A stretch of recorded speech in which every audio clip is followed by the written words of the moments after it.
Hello Epic Gamers, I hope you're all doing well. Today I'm going to have a quick talk about friends. Who should be your friends, especially if you're younger, transitioning from a boy to a man. Who the fuck do you decide to chill with, basically? So I'll be going over my experience I had when I was younger, which was one of the deepest life lessons I ever learned, and it was very deep and traumatic almost.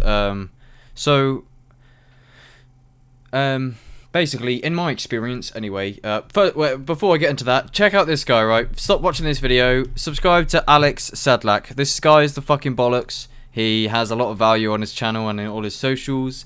He's fueling the information revolution. He knows about psychedelic spirituality, and he's very practical and down to earth. So, check this geezer out. I found him the other day. He's fucking sick. Alright, so when I was younger, my basically best friend, who was a female, we was in a relationship a couple of times. We were like twin flame, soulmate type shit. And this person was a very academic type, or more of a self-actualizing type, where they had big visions for doing good in the world. Things that could be potentially deemed gay or nerdy by the Kool Kidz. So, for some reason, right, here's the fundamental lesson. When you're growing up, be careful who you deem the cool kids and who's the nerds or whatever the fuck, because basically what the younger generation of what is deemed cool is very immature and false. It's almost like they've got it completely backwards. So what's cool? Obviously, let's go some well-known examples, like just smoking cigarettes and doing drugs and things. You know, doing your homework, that's gay apparently. And this the term of that's gay. I've elaborated this before, but I'm gonna bring this concept even bigger into the future. Is that I don't understand why everyone thinks everything is gay and cringe. Cringe and gay do not exist. It's something that's created on the perceiver's end. Objectively, it's not really the case. To an extent, because when I first started making music, people called it gay. They called me wet, right? And now, admittedly, it's not the bestest music of all time. I'll leave it linked below if you're interested. It was probably like 3 years ago. But it's that you can't try to do anything outside of the box without getting, without activating the queasiness of Western people of, what are you doing? That's gay, you know? Like, YouTube and that. Like, to something that's like, because there's a pursuit, right? When it comes to especially public intellectuals, you basically just pursue. It's more of like a truthful and holistic being.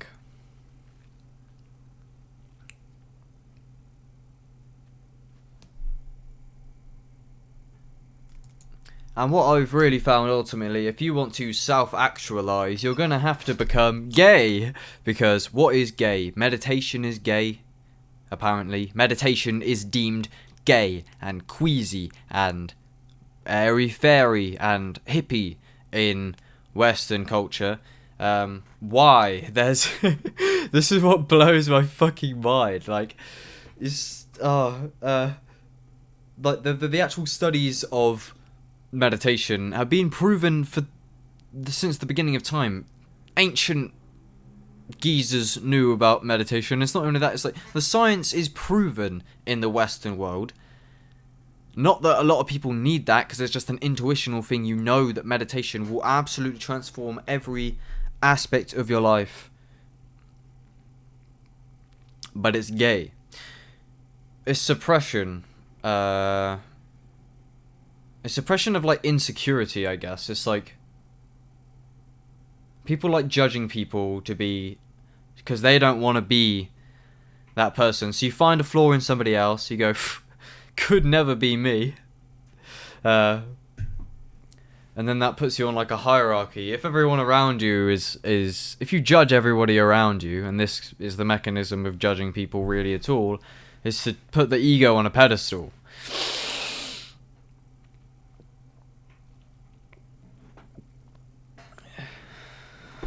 So when I was at work and that before, like, I tried to meditate on my breaks, but like, if I ever spoke about meditation and that just, like, in conversation, because, you know, this is about my being, all my co-workers would just laugh and stuff, and this is what makes me, feel, like, advocate for the mass psychosis idea, or the Archaic revival by Terence McKenna. I highly recommend you check that out.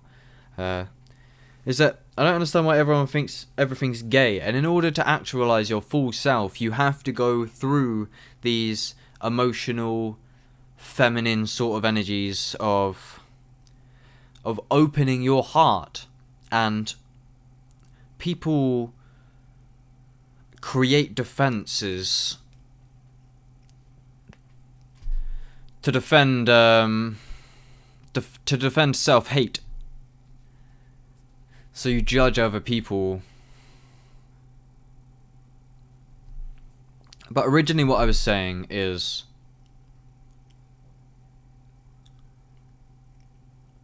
so this girl that was my soulmate essentially for as long as I could remember. So she was an aspirational academic type, trying to do good for the world, trying to save the world, liberal kind of progressive type of geezer. Now shit's evolved since then, but my point is there's more conscious beings, and then there's the cool kids. So when you're growing up throughout school, alright, obviously you're gonna have the nerds and the academic types and whatever the fuck, and then you're gonna have like the rebels and, you know, the stereotypical cool kids. I wish that I could be like the cool kids, cause all the cool kids, they seem to fit in, or something like that, seem to get in. It's like, yeah, I don't know what the fuck it is. It's an ego game. The hierarchy of what's deemed cool, especially in secondary schools and through your teenage years, is false. Because what is actually cool is adapting responsibility and building a beautiful, powerful, profound life fueled by love, self-love, passion. But what I just said there is gay to West.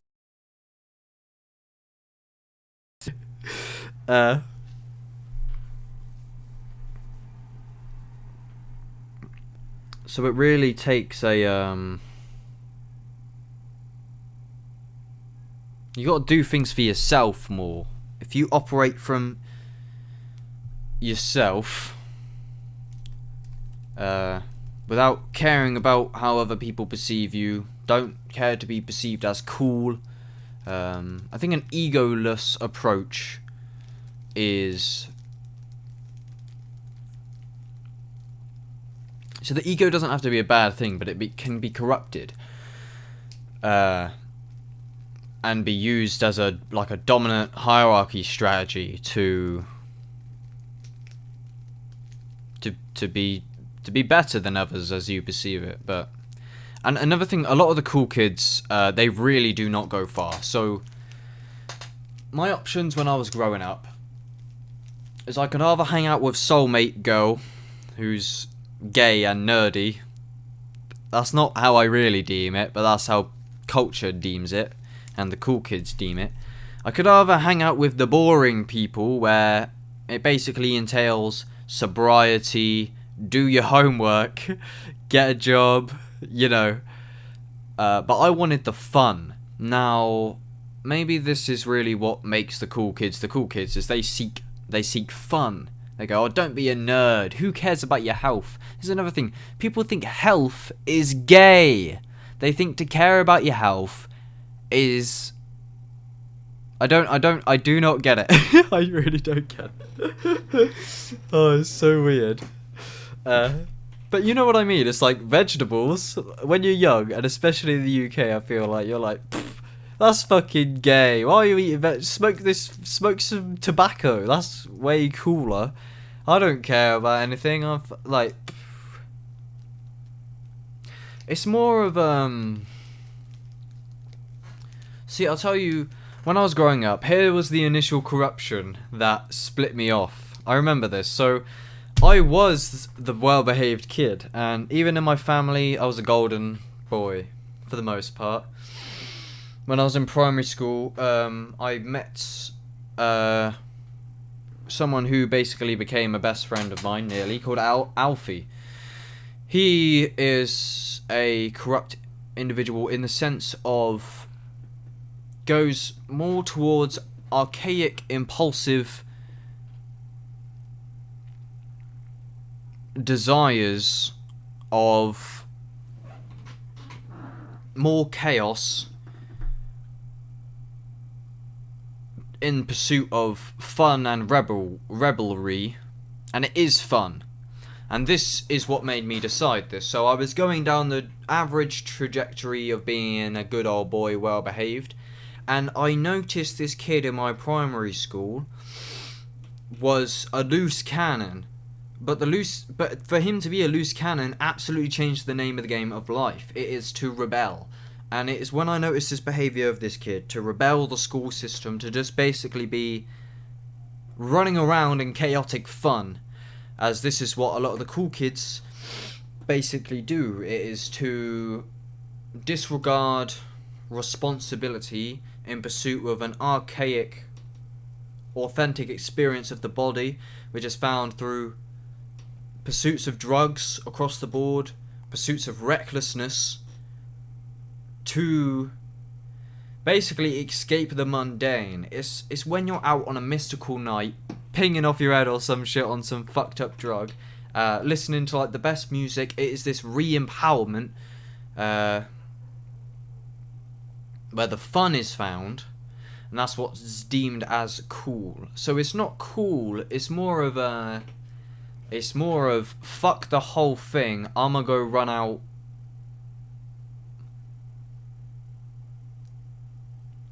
Is the cool kid thing that I've been proposing here, as I'm realising in real time, is this the seeking of archaic values? And archaic values is tattooing, syncopated music, spiritual being, mysticism, psychedelics.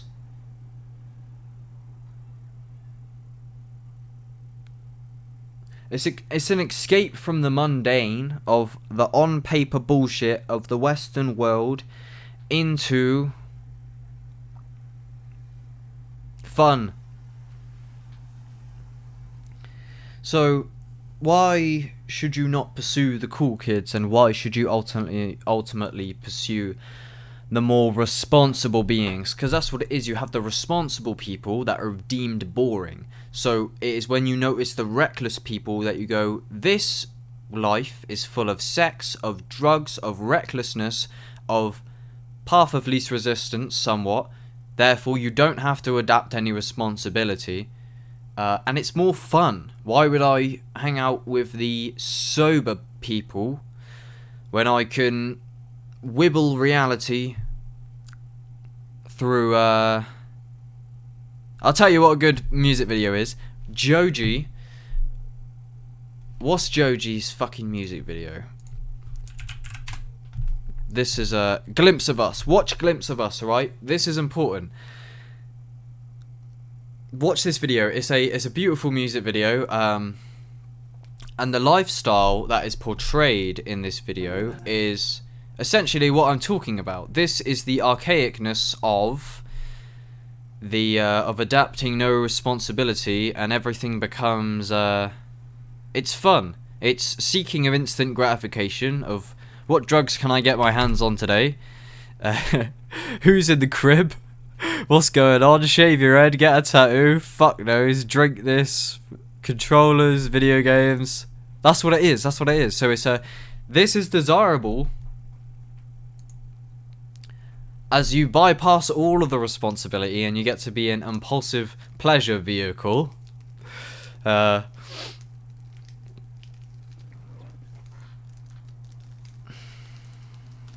the reason you should pursue the academic path ultimately is, I say this to everybody around me, especially my age, and it takes psychedelics to realise the bigger vision, which is why I'm so grateful for psychedelics, is, right, you're alive. What the fuck are you gonna do? I shouldn't need to say this, but it's very surprising the amount of people who have not awoken. I can't even tell people right now, you listening, what are you gonna do? If you know you haven't really thought about it, then you know, and that's what you then should go and do after hearing this. Or maybe take some psychedelics, but on your own thing, or on your own accord. It's got nothing to do with me. I wasn't telling you to actually do that. But it's through psychedelics you realise the fundamentals. The name of the game becomes very clear, and it is to realise the name of the game is what you need. The name of the game is, you're alive. What the fuck are you gonna do? That is the biggest question. And this is the power of actualize.org. The most important video on the internet, I will leave at the top of the description, by actualize.org or Leo Gura, called What is Actualize.org? The Big Picture of Personal Development. And in that video he says, right, reality. Welcome to reality. The first thing I want to do is understand what reality is, and then how do I go about pursuing and using my time as wisely as possible. If I figure out what reality is, therefore realizing the name of the game, then I can decide how to play the game. And the reason I say this is, if you want to just be a geezer on a whim, living like a glimpse of us, then go and do that. Because no one's stopping you, and this is your life, ultimately. And this is when you realise the name of the game. If you decide to throw it away, or be impulsive or whatever, it's okay, because it's your life. However, you've really got to take a big meta step back from all of this and go, well, what the fuck do I want? It's a all or nothing thing. Are you going to chill with the cool kids and be an impulsive whoever, which are the vast majority of people at least aspire to be? The nerds in the schools and that, which is a shame, look to the cool kids and go, like, why do they fit in? All the cool kids seem to fit in. But they don't, because they become crackheads with no skills. You are intelligent, especially if you sat through this video.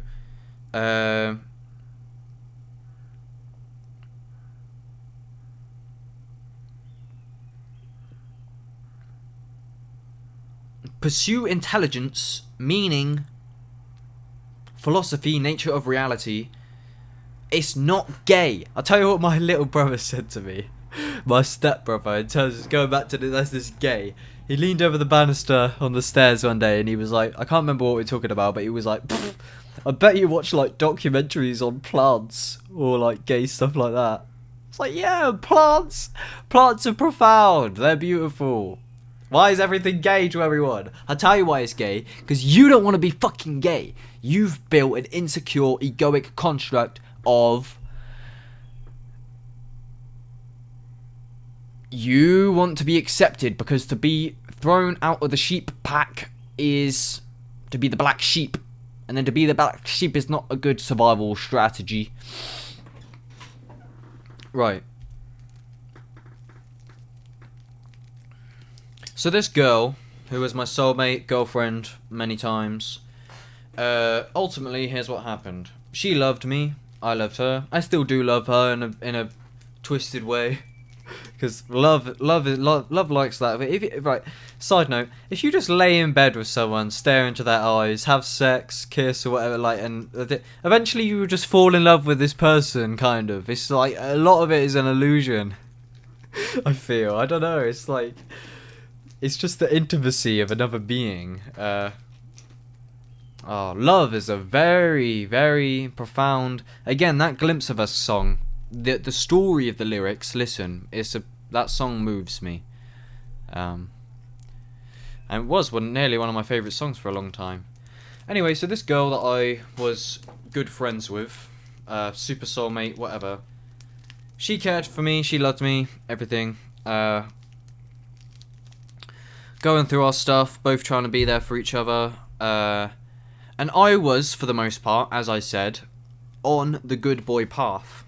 I did already meet that corrupt, archaic being in primary school that made my values more archaic and allowed me to break free of the illusion of authority and be more who I want to be, which is really a manifestation of what you're seeing now, because that kid that influenced me showed me that you can go against the paradigm, and I did really fall in love with that. And ever since I met this kid, and I've thought this for as long as I can remember, and even the school, they said, "What the fuck is wrong with you?" I started crying. I said, it's Alfie. I said, obviously it's me, and I'm not trying to be a victim, but it's this kid I met who influenced, and it spiraled across my entire life, and I became much more rebellious because I awoke to the fact that you can be rebellious. Now, why is it deemed cool to be rebellious? Because I guess it shows like a form of bravery to say fuck you to the teacher and go running off site, and that it's cool to a lot of kids because they're like, fuck me, I couldn't do that. I'd get whooped the fuck out of by my parents, or I would.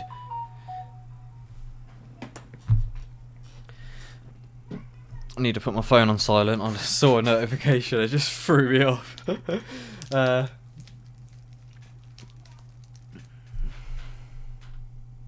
But look, anyway, this girl, the original story was, so I was with this girl, she cared for me, everything is amazing.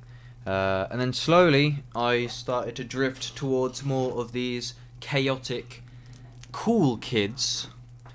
As I didn't want to be a loser nerd. I wanted to go and do the drugs and have the fun and have the sex and have the car rides and the loud music and the windows down and the 3 a.m. smoking weed on pingers and all sorts. Look, so you can be rebellious and still be cool.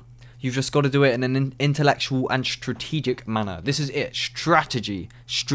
Be a strategic motherfucker. Another video by Actualize. I don't know if it's really on the same topic as this. I can't remember. But be a strategic motherfucker. This is what I was saying about taking a big meta step back and having a look at the overarching trajectory of your life. Is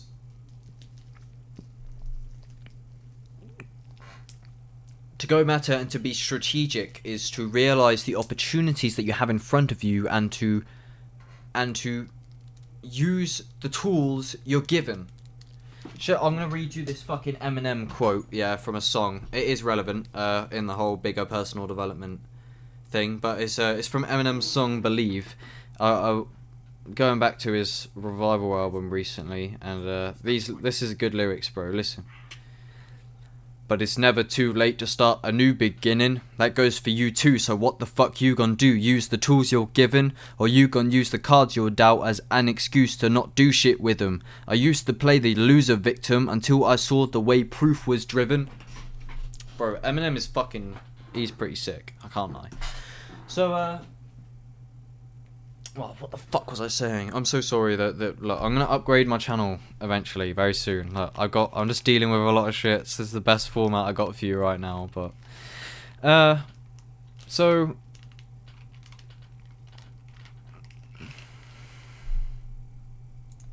that's basically it for the most part. So yeah, so well, this girl basically, I was fucking. I drifted off into the more Kool Kidz people, and then she saw me become somebody that she did not like. It felt like a toxic corruption through these kind of reckless, selfish, loveless beings where everything is gay.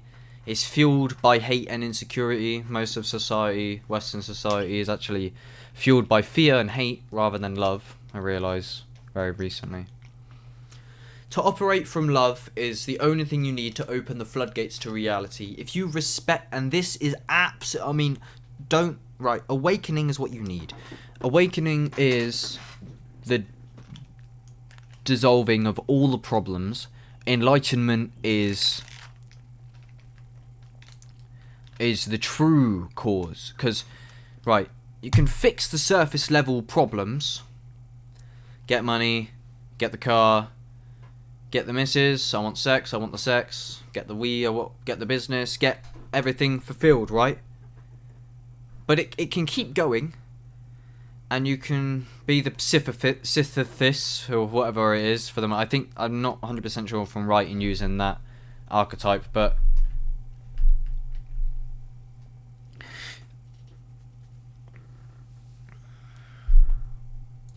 or instead of focusing the surface, right, because I put something on my channel the other day that said, if you notice consistent dysfunctional behavior, then it is clear that your BIOS, or your center operating system, needs rewiring. If you are a victim to consistent self-sabotage. And the rewiring that I was looking for is awakening and enlightenment. And instead of fixing the surface level because you always have 10 problems, or you always have 20 problems, it doesn't really matter where you are, you adjust and adapt to new problems across the board. And that is the case. I won't go into exactly how. If you know that's the case, and if you think it isn't, then you're wrong. But instead of jumping from surface level problem to problem to problem, enlightenment and awakening is the dissolving of the agitation to move forward. The present moment becomes absolutely perfect, and it is through this you can awaken to the deepest center BIOS ways to operate, which is self-love and self-respect. Because if you operate from a center of compassion, you know you are operating from your authentic self. Make sure you learn and teach yourself how to love yourself first. I was never really taught self-love, and after awakening self-love, I realise now that this is the one thing you need to open the floodgates to your reality. It's hard to embody it, but there is an information field you can tap into, but it takes some deep going withinness. Anyway, I got to pursue enlightenment in other ways rather than psychedelics. I got to do some more breathwork shit, I think, in the future. But anyway, that's it. Hopefully you got some value out of this. Got some big plans for the future. Big changes happening right now for me consistently. So just bear with me, and I'll upload what I feel like uploading. I'm basically going to do what I want here on this channel. I don't care. And once I get the ball rolling a little bit, you'll see this become a very solid manifestation. And yeah. Right, that's all, gamers. But yeah, so this girl, just to close off, she saw me get swept away by this non-academic, non-holistic life of impulsiveness, and when this happened, she cut me off, and her cutting me off absolutely fucked me. I won't go into the depth of how much this fucked me, but like I said, this was like my twin flame and my soulmate. This person cut me off eventually because I pursued the Kool Kidz and deemed her as a loser sort of person. And ultimately, eventually, after trying to save me, and then realizing you can't save everyone has to save themselves, and this is another good point. You don't create anyone's pain. Don't let anybody tell you that, because they're abusing you. You do not create anybody's pain. They create the pain themselves.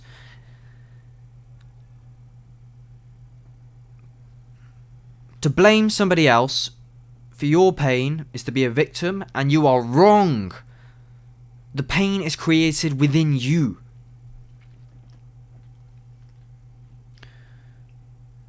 So for you to blame me for your pain of anything I'm doing is your flaw. Why? Because of self-love being the center engine. You've never learned to love yourself.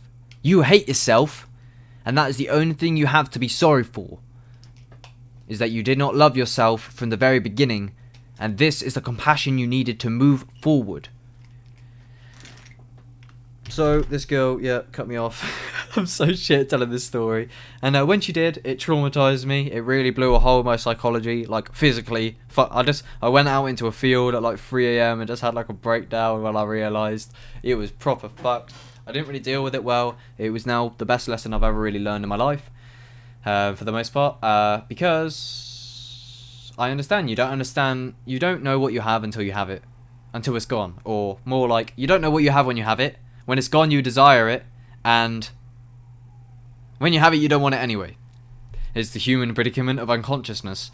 So it is for enlightenment to dissolve this fucking matrix and to realize there's nothing to do.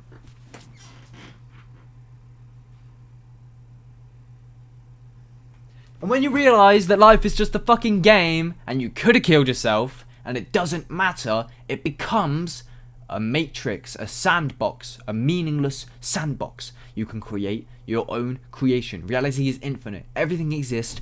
It is you have been put here to play. For play.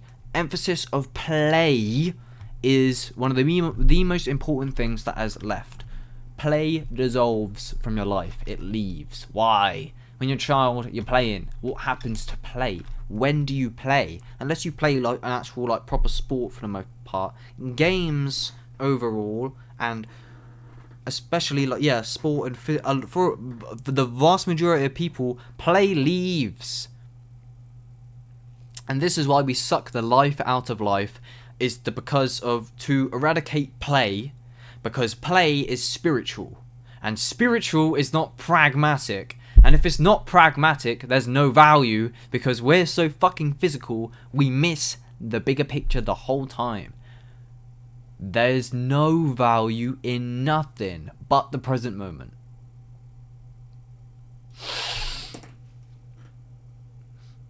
So yeah, when this girl left me, I realised to care for the things that you have, because before you know it, everything will 180. To lose everything you have is for your forever evolving set of 10 problems to reset. And to lose everything you have is to realign you with your core values, and to become complacent is to lose sight of what is really important. And love, family, self-care, play are fundamentals, pillars for the self-actualized and beautiful life. That's all for the talk today.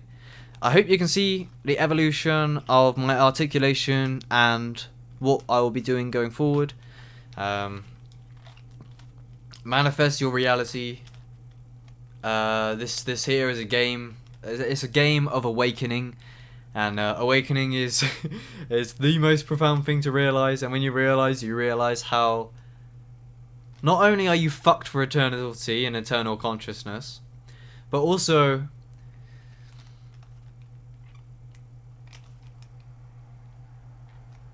how fucking lucky you are to be in the infinite sandbox. Because the infinite sandbox is to experience everything forever, which is to experience love forever. Through the recognition of another soul, I feel love. For the recognition of the present moment and the unknowable origins of my being, I feel love. I feel compassion. And that's it. Wake the fuck up. The information revolution has begun. Check out that fucking geezer I was showing you at the fucking beginning. And that's it. Stop using chemical deodorant before you get cancer. Eat organic fruit and veg and herbs. Stay away from them dirty saturated fats. Wim Hof method will cure your depression within 20 minutes. And that's it. Thank you. I love you. I love you. I know, I'm so gay, right? How cringe. How could I say I love you? That's fucking gay. What? Why the fuck? That's not practical. That's airy fairy fluffy gayness. Goodbye, everybody. Smile more.